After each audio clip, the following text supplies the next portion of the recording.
Bonjour à tous. Voilà, je vous propose de découvrir dans cette petite vidéo, et assez rapidement, quelques conseils en lien avec votre recherche pour choisir votre formation. Alors, point de départ intéressant, évidemment, c'est un moteur de recherche et un mot-clé, par exemple, études supérieures Belgique. Alors, voici les résultats de la recherche. Alors, à vous de fouiller, je vous conseille, comme porte d'entrée, par exemple, ce site-ci. Choisir des études ou un métier, finalement, c'est ça qui vous intéresse. Alors, ce site, est-ce qu'il est fiable ou pas? Une façon de vérifier, c'est d'aller voir en bas qui a sponsorisé le site. Alors, Actiris, le Fonds social européen et la Fédération Wallonie-Bruxelles. Je pense que ce sont des sponsors suffisamment fiables pour mériter le détour, évidemment. Alors, c'est pas par hasard, nous sommes sur la page ici par rapport à ce site des liens utiles et c'est intéressant parce que c'est une porte d'entrée pour arriver vers toute une série de sites qui vont vous fournir des informations pertinentes. Alors le premier, métier.siep.be, est un répertoire de métiers par ordre alphabétique, par secteur, par centre d'intérêt. Nous allons y faire un long détour. Et ensuite, nous ferons également un détour sur le site orientation.be parce que nous allons retrouver des vidéos qui présentent brièvement une multitude de métiers. Allons-y, métier.siep.be. Alors ici, c'est le SIEP. Vous allez aller au salon SIEP à Tour et Taxi fin novembre, donc le vendredi après-midi. Mais l'idée, c'est de ne pas y aller en touriste, c'est d'y aller en ayant un petit peu préparé la visite. Vous devez savoir vers quel stand aller, puisqu'il y aura du monde. Il y aura beaucoup de stands différents. En gros, si vous n'avez pas préparé la visite, c'est foutu, ça n'ira pas. Alors, le SIEP, c'est donc, on peut aller voir, hein, c'est le service d'information sur les études et les professions. Allons-y, nous allons faire ensemble une simulation de recherche. Soit vous prenez comme porte d'entrée les métiers, qui sont triés soit par ordre alphabétique, par secteur, par centre d'intérêt. Vous aurez accès à des interviews, des vidéos, une liste de métiers en pénurie, ou alors vous choisissez comme porte d'entrée, choisir une formation, donc les formations. Et voilà, on va par exemple retrouver les formations par secteur. On progresse et voilà, vous retrouvez toute une série de secteurs. Alors vous avez probablement déjà quelques idées concernant vos centres d'intérêt, hein, de manière plus ou moins précise, peu importe. Mais quoi qu'il arrive, je vous encourage fortement à faire la démarche d'aller découvrir les informations contenues sur ce site. Alors, continuons notre simulation. J'ai certains intérêts pour tout ce qui est lié à la santé et au bien-être. Eh bien, on passe à l'étape suivante. Vous avez de manière assez globale les objectifs de cette partie, de ce secteur. Alors, c'est plutôt tout ce qui est lié aux pratiques paramédicales qui m'intéresse. Je clique dessus.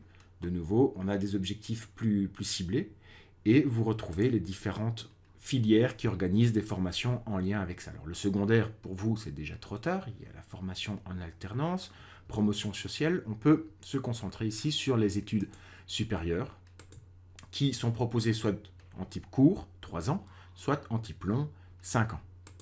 Si on développe ici, eh bien, nous retrouvons toute une série de bacheliers professionnalisants. Donc, vous avez un diplôme au terme des 3 années qui vous permettent de postuler sur le marché de l'emploi. Et on va pouvoir continuer. Donc, on pourra aller dans le type long aussi, hein, évidemment. Petite info, le PBXL signifie que cette formation mène à un métier en pénurie en région bruxelloise. C'est toujours bon à savoir. Imaginons que nous sommes intéressés par tout ce qui est lié à la diététique. On clique et on arrive ici sur une page qui reprend toute une série d'informations utiles pour cette formation. Alors, déjà, c'est organisé en enseignement supérieur, donc ça aurait pu être promotion sociale ou autre, selon ce que vous retrouvez, en haute école, donc c'est pas à l'université. C'est une formation bachelier professionnalisant, donc comme ça a déjà été précisé, vous avez un diplôme au terme des 3 ans. Il y a des bacheliers de transition qui vous donnent un diplôme qui finalement ne sert que à accéder au master, à la suite. Ça dure 3 ans, des cours de jour et 180 ECTS au total, c'est-à-dire 3 années de 60 ECTS si on respecte le schéma standard. Conditions d'admission, il faut avoir dans ce cas-ci juste le CESS, c'est-à-dire le diplôme que vous obtiendrez au mois de juin, on l'espère pour vous. Et puis, on aurait pu retrouver ici, au niveau des conditions d'admission, d'autres choses. Il y a parfois des examens d'entrée à réussir, vous le savez. Parfois, il y a des diplômes à déjà posséder pour accéder, par exemple, à un master ou à un bachelier de spécialisation. Alors, un exemple de grille horaire, ça vous donne une idée rapide de ce que vous allez retrouver comme cours en suivant cette formation. Ici, par exemple, la diététique. Donc, on découvre, mine de rien, qu'il y a quand même 180 heures de formation théorique et pratique, anatomie, biologie, microbiologie. Ben, c'est pas inutile de le savoir, et ainsi de suite. Alors, les compétences générales développées lors de la formation, de nouveau, à vous à lire, mais lisez-le. Le métier associé, ça c'est intéressant parce qu'en cliquant dessus, parfois la liste est plus longue, en cliquant dessus, nous revenons sur la page des métiers, avec cette fois-ci une description, pas de la formation, mais plus du métier de diététicien. On a accès à éventuellement des interviews, une liste de compétences et d'actions en lien avec le métier, donc je ne vais pas le lire à votre place, les savoir-être, le cadre professionnel. D'accord, il y a des métiers où finalement on travaille seul, dans son cabinet par exemple, et on n'a jamais de contact avec des collègues. Alors, soit ça vous plaît, soit ça vous plaît pas, c'est peut-être bien d'être informé de ce genre de choses avant de se lancer. Conditions requises, de nouveau, et puis finalement par ici, ça va dans les deux sens, hein. On retourne en cliquant dessus sur la page que vous connaissez déjà, qui est en fait celle-ci. D'accord ? Alors, c'est pas terminé. Il nous faut encore savoir quelle école organise cette formation. Voici ici un lien qui nous permettra de recevoir une liste des écoles qui organisent cette formation. C'est ça qui vous permettra de cibler les stands lorsque vous irez au salon CIEP. Ici, c'est la partie la moins instantanée, donc vous allez devoir entrer votre adresse mail, la confirmer, votre code postal, réussir l'épreuve « Je ne suis pas un robot » et vous recevrez instantanément un mail avec une pièce jointe reprenant la liste. Alors pour info, vous pouvez le faire 20 fois cette démarche gratuitement, et puis ensuite ça devient payant, ou alors vous changez d'adresse mail, évidemment c'est une alternative, mais 20 fois c'est déjà pas mal évidemment. Alors voici ce que j'ai reçu, donc un fichier PDF dans ma boîte mail avec, pour la diététique, 4 écoles qui l'organisent. Alors une à Liège, une à Tournai et puis 2 à Bruxelles. Alors si vous regardez, nous allons pouvoir cliquer directement ici, c'est un lien hypertexte, pour accéder à l'Institut Paul Lambin de la Haute École Léonard de Vinci. Lorsque vous arrivez sur le site internet d'une haute école, c'est l'occasion de le parcourir. Le site internet, c'est la vitrine de l'école. L'école vit grâce aux étudiants qui s'inscrivent et donc il y a beaucoup d'informations pertinentes à découvrir là, entre autres l'implantation, mais c'est pas tout. Alors on va continuer à se concentrer sur les études. On clique sur études. Ici, vous verrez des informations concernant l'organisation des études, les modalités d'inscription, tout ce qui est lié à l'accompagnement pédagogique, le service social. Donc honnêtement, ça peut vous intéresser, fouiller. Mais continuons, diététique. Et voilà, une page qui présente en quelques lignes la diététique, le métier, l'organisation des études. Cette information sera spécifique à l'Institut Paul Lambin. Si maintenant vous allez sur une autre haute école qui propose cette formation, ça sera peut-être différent, d'accord ? À comparer. Et puis ici, l'accès au programme du bachelier. Les informations qu'on va y retrouver, vous les retrouverez quelle que soit la formation que vous choisissez en école supérieure, et ce sont des informations à découvrir. Alors, bloc 1, c'est-à-dire la première année, avec une organisation en unités d'enseignement, c'est-à-dire en ensemble cohérent de différentes disciplines qui sont enseignées. Bloc 2, ça sera la deuxième année, bloc 3, la troisième année, c'est-à-dire chaque fois 60 ECTS. Et pour chaque unité d'enseignement, vous allez pouvoir retrouver ce qu'on appelle une fiche ECTS qui rassemble des informations. Donc de nouveau, c'est standardisé, c'est des informations qui doivent obligatoirement être à disposition de l'étudiant, quelle que soit la haute école, même si la mise en page sera différente. Alors, on va partir sur un résumé pour faire plus simple. Nutrition et diététique 1. La fiche, ça sera la même chose, mais de manière plus complète. Et vous retrouvez donc des informations. Par exemple, quand est-ce que le cours est donné, premier quadrimestre. C'est donné en français, ce n'est pas toujours le cas. Ça peut être en fonction des formations, parfois dans d'autres langues. La pondération, le volume horaire, les thèmes abordés de manière générale, les différents acquis d'apprentissage spécifiques qui sont visés, en lien avec des acquis d'apprentissage terminaux, ceux que vous devez maîtriser au terme des 3 années. D'accord ? Vous retrouverez plus de détails sur la page complète, la fiche complète. Les méthodes d'enseignement, d'accord ? Cours magistral en auditoire, mais ça peut être des travaux pratiques, ça peut être des stages et autres. Support indispensable, ça doit être précisé. Les différentes activités, d'accord ? Ces unités d'enseignement, en fait, regroupent plusieurs cours. Le responsable, les modalités d'évaluation, la pondération, donc toutes des informations vraiment intéressantes. Alors pas que avant de choisir ses études, mais quand vous aurez démarré vos études, allez découvrir toutes ces fiches CTS pour tous les cours que vous devrez suivre, bien entendu. Alors, lorsque vous devez acheter un smartphone, vous comparez les différents modèles, les caractéristiques. Vous devez maintenant vous inscrire dans une haute école, supposons, et vous allez faire la même chose, comparer les différentes hautes écoles. Alors, nous avons une deuxième possibilité ici sur Bruxelles, la haute école Lucia de Broecker. Allons faire un détour sur la page. Alors, le paramédical, bachelier, diététique, on va aller là-dessus. Donc, vous voyez les autres formations proposées par cette haute école. Et de nouveau, une page qui va décrire un petit peu la formation. À vous de le lire. Et ici, un lien vers le programme du cursus. Et vous retrouvez une information, c'est présenté différemment, mais l'information est équivalente avec les différentes unités d'enseignement. Alors pour le premier quadrimestre, il y en aura 6. Il y a une unité d'enseignement de chimie qui sera à l'échelle de l'année. Et puis d'autres unités d'enseignement de 8 à 12 pour le deuxième quadrimestre. À chaque fois, si vous cliquez sur le lien hypertexte, vous allez retrouver une description, c'est-à-dire une fiche ECTS. Alors, standardisée au niveau du contenu, pas au niveau de la mise en page. Voilà, à ce stade-là, je pense que vous avez compris le principe, toutes les informations que vous pourrez retrouver sur le site du CIEB, que ce soit avec la porte d'entrée métier, avec la porte d'entrée formation. Et je vous propose de revenir sur ce site-ci avec les liens utiles. Il y en a plein qui sont utiles, mais je voulais faire un détour sur orientation.be pour les petites vidéos témoignages. Alors allons-y, 1200 vidéos métiers. On voit qu'elles sont triées. On va aller dans le domaine ici soigner. On va aller dans le paramédical, puisqu'on reste dans la même logique, on va chercher pour la diététique. Et voilà, toute une série de vidéos, 24 heures dans une unité de soins, infirmière, aide-soignante.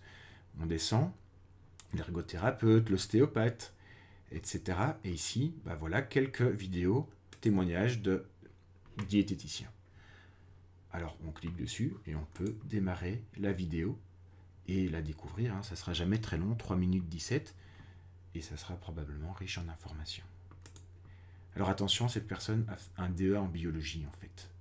Mais elle va parler de la diététique. La diététicienne est un acteur de santé à part entière. C'est un paramédical qui dispense des conseils nutritionnels, que ce soit à une population de bien portants, dans le but de préserver leur santé, ou à des patients atteints de pathologies, de maladies métaboliques, de troubles nutritionnels. Voilà, vous comprenez le principe. Il va être temps de clôturer, la vidéo est déjà beaucoup trop longue. Mais peut-être que ça vaut la peine de s'arrêter sur quelques questions avant de clôturer. Des questions à méditer. Et les réponses sont personnelles et il n'y en a pas de bonnes, il n'y en a pas de mauvaises, mais la bonne démarche serait peut-être de s'arrêter quelques temps sur ces questions. Alors, la première, as-tu déjà une idée pour la suite? Alors, peut-être que oui. Et dans ce cas-là, sais-tu dans quelle école? Sais-tu ou connais-tu plutôt d'autres écoles qui proposent la même formation? C'est important, ça vaut la peine d'en connaître plusieurs pour pouvoir comparer, parce qu'une école n'est pas l'autre. Que sais-tu du programme de cours? Puis aussi, que sais-tu de l'organisation générale de la formation? Est-ce qu'il y a des stages? Est-ce qu'il y a un travail de fin d'études, des travaux pratiques? Qu'en est-il de tout ce qui est lié à l'encadrement, au service d'aide à la réussite et des choses de ce type-là? Peux-tu parler de tes motivations? Que sais-tu aussi du métier? Peux-tu en parler pendant plus de 3 minutes? C'est pas banal, parce que finalement, la formation mène à un métier. Alors, ça dépend le genre de formation, mais après, une carrière professionnelle, ça va durer plus de 40 ans, donc ça vaut la peine, peut-être avant de se lancer dans une formation, de pouvoir parler du métier pendant au moins 3 minutes, voire plus. Alors, peut-être que non, évidemment, on est encore au début de l'année, ça n'est pas un problème. Mais par contre, il est peut-être temps donc de se documenter. Donc par rapport à ça, quelle démarche as-tu déjà réalisée et quelles sont les difficultés rencontrées lors de cette démarche? Alors, j'espère que cette petite vidéo, justement, si tu es dans cette situation, t'aidera à y voir plus clair. Alors, j'en ai pas parlé, mais ici, à partir de la page sur les métiers, il y a aussi les métiers par centre d'intérêt. Pourquoi pas essayer de partir de là quand on est un peu perdu, on ne sait pas du tout ce qu'on veut faire. Alors voilà encore quelques idées de questions à méditer. Là, les idées viennent de Madame Rémy. Qu'est-ce qui est important pour toi plus tard? Plutôt la réussite sociale, une réussite matérielle, un épanouissement professionnel, une vie privée épanouie, en sachant bien sûr que l'un n'empêche pas l'autre, mais parfois certains métiers évidemment ne permettent pas de s'investir autant dans un domaine que dans l'autre. D'accord, soyons honnêtes. Absence de stress ou plutôt de l'adrénaline au quotidien. Alors, quelques questions pour terminer. Peut-être absurdes, mais pas tant que ça, parce qu'elles permettent de se tester dans nos limites et de s'affranchir de toute une série de paramètres qui doivent intervenir peut-être, mais qui peuvent parasiter un peu notre réflexion. Vous allez tout de suite comprendre pour quel job serais-tu prêt à bosser gratuitement? Ou une variante, si tous les métiers étaient rémunérés de la même manière, lequel choisirais-tu? Vous comprenez un petit peu l'idée? Et puis finalement, il y a d'autres questions, mais on va s'arrêter là. Ce serait quoi pour toi une vie professionnelle gâchée? Et puis ce serait quoi pour toi une vie professionnelle réussie? Voilà, c'est là-dessus qu'on va clôturer cette petite vidéo. Et donc, choisir une formation, mais par où commencer? Eh bien, j'espère que maintenant vous avez une petite idée. À bientôt. Voici en bonus une méthode qui est proposée pour garder une trace des résultats de ces recherches. Parce que c'est vrai que voilà, toute l'information, vous la trouvez de manière numérique, alors vous pourriez vous amuser à tout imprimer, mais est-ce vraiment nécessaire? Alors, c'est vrai qu'à mon époque, moi je me rappelle, j'ai même, je pense, encore un gros classeur avec des photocopies encore et encore sur tous les programmes de cours. C'est peut-être pas nécessaire d'imprimer autant de papier, il y a des techniques modernes. Alors, la technique que je vous propose consiste à utiliser le logiciel OneNote. Alors tout d'abord, comment l'installer? Tapez OneNote dans un moteur de recherche, allez sur onenote.com, vous descendez. Plus bas, vous pouvez lire, découvrir, mais descendez, allez ici, alors Windows Bureau, ou alors éventuellement Mac selon votre système. Alors, OneNote est déjà installé sur Windows 10, c'est vrai, sauf que je vous déconseille d'utiliser cette version-là. Nous allons pouvoir installer gratuitement la version 2016, qui est plus complète et qui est plus performante, plus agréable. Et donc, on va retrouver ça ici, Bureau Windows. Vous voyez qu'un lien d'installation, enfin un fichier d'installation se télécharge. Il n'y a plus qu'à cliquer dessus, suivre les différentes démarches et donc installer OneNote. Après avoir installé le logiciel, vous le démarrez et vous arriverez sur une page comme ceci, donc nouveau. Vous allez pouvoir créer un nouveau bloc-notes. Alors, ce logiciel se base vraiment sur la logique du nuage, donc du cloud.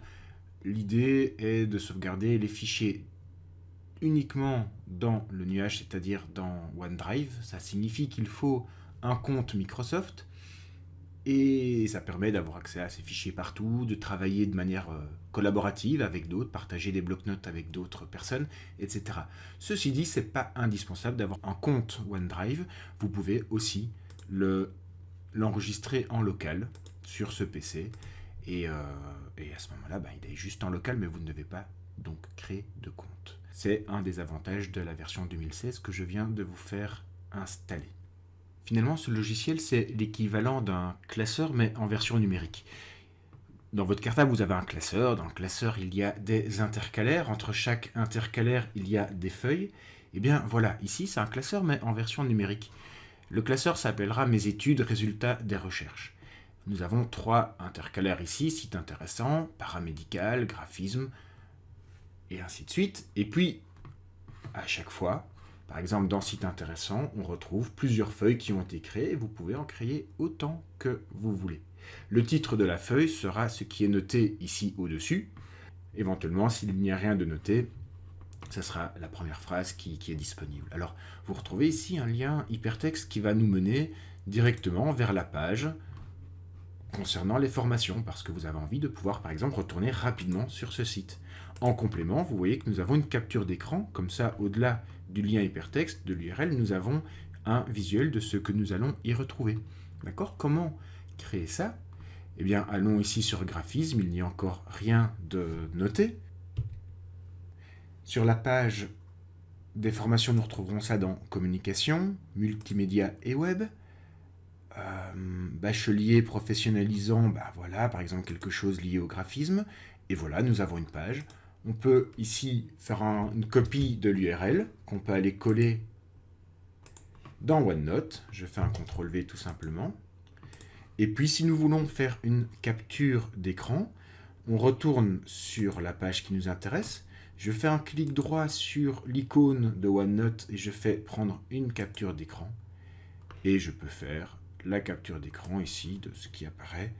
Voilà, je fais ça en vrac. Ok. Alors c'est pas terminé. On peut aussi, si on le souhaite, insérer, par exemple ici dans le paramédical, j'ai la diététique. Je voudrais insérer le programme, le fichier PDF qui correspond au programme de cette unité d'enseignement. Eh bien, je peux aller dans Insérer, Fichier joint. Alors le fichier, on l'a téléchargé au préalable, je l'ai ici, inséré. Soit c'est sous forme d'un fichier, soit c'est sous forme d'une impression. Donc là, toutes les pages seront insérées. On va joindre simplement le fichier, ce qui nous permettra de l'ouvrir par la suite très simplement. D'accord? On a sauvegardé pas mal d'informations en un coup. Clic droit, ouvrir, je fais confiance, OK. Et vous retrouvez la fiche ECTS que vous connaissiez. C'est pas tout. Si vous aimez travailler plutôt en audio avec un dictaphone, eh bien nous pouvons insérer un enregistrement audio. Je vais sauvegarder, voilà, là je suis en train de parler et vous voyez que le temps augmente parce que je suis en train d'enregistrer ce qui est dit. On va arrêter, on écoute. Je vais sauvegarder, voilà, là je suis en train de parler et vous voyez que le temps... Voilà, il y a des petits réglages à faire hein, que vous pouvez faire ici dans paramètres audio pour améliorer la qualité du son si c'est nécessaire. Vous voyez que la liste des possibilités est longue. De nouveau, à vous, à découvrir comment utiliser ce logiciel, si ça vous intéresse en tout cas, mais vous allez pouvoir conserver votre classeur avec toutes les informations concernant votre choix d'études dans un fichier de ce type-là. Vous l'avez compris, ce logiciel peut vous être utile aussi dans d'autres contextes. Par exemple, lorsque vous allez réaliser votre recherche pour votre travail de fin d'études, eh bien, vous pouvez consigner tous les résultats de vos recherches dans un logiciel de ce type-ci. Si vous faites un travail de groupe, vous pouvez aussi imaginer créer un document, un classeur qui sera partagé par tous les utilisateurs. Alors, ça n'est même pas indispensable de disposer d'un compte OneDrive pour faire ça, mais là il faut partir dans les versions online. Donc je vous laisse fouiller, je vous laisse chercher, mais ça veut dire réellement que vous pouvez chacun de chez vous travailler sur le même document en temps réel, avec un Skype par exemple en parallèle. Enfin, ça peut être assez performant, assez intéressant. C'est un outil de travail collaboratif moderne et vous vivez dans une société moderne. Voilà. Alors je vais vous laisser là, je vous souhaite une bonne journée et à bientôt.